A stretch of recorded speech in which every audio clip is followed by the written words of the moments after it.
Hello friends, எல்லாம் எப்படி இருக்கீங்க? நல்லா இருக்கீங்களா? இன்னைக்கு என்ன பார்க்க போகிறோன்னா, ரொம்ப சோம்பேறியாக இருக்கிறீங்க. நம்ம ஏன் அப்படி சொல்கிறேன்னா, உனக்காகவும் எனக்காகவும் இயேசு மரித்தார். ஆனால் இயேசுக்காக நம்ம என்ன பண்ணுறோம்? எதுவுமே பண்ணுறதில்ல. ஆனால் இயேசு இவங்களுக்கு செய்த அற்புதத்தை, அதிசயத்தை ஊரெல்லாம் போயிட்டு சுவிசேஷம் அறிவிக்கிறாங்க. ஏசப்பா எனக்கும் உங்களுக்கும் கை கால் நல்லா கொடுத்துருக்குறாங்க. ஆனால் இயேசுவை பற்றி நம்ம சொல்ல மாட்டேன்றோம். அது மட்டும் இல்லாமல் வீடியோவில் பார்க்கின்ற ஒரு வயசானவருக்கு ஒரு கை இல்லைங்க. எனக்கு ரொம்ப மனசு கஷ்டமாயிடுச்சுங்க.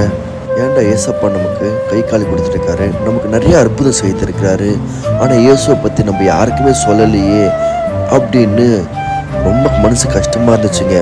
ஆனால் இனிமேல் நம்ம சோம்பேறியாக இருக்கவே கூடாது, ஏசப்பாக்காக ஓடுவோம் அப்படின்னு முடிவெடுத்திருக்குங்க. நீங்களும் எங்களோட கூட சேர்ந்து எங்களோட இணைந்து இயேசுவை பற்றி சொல்லலாங்க.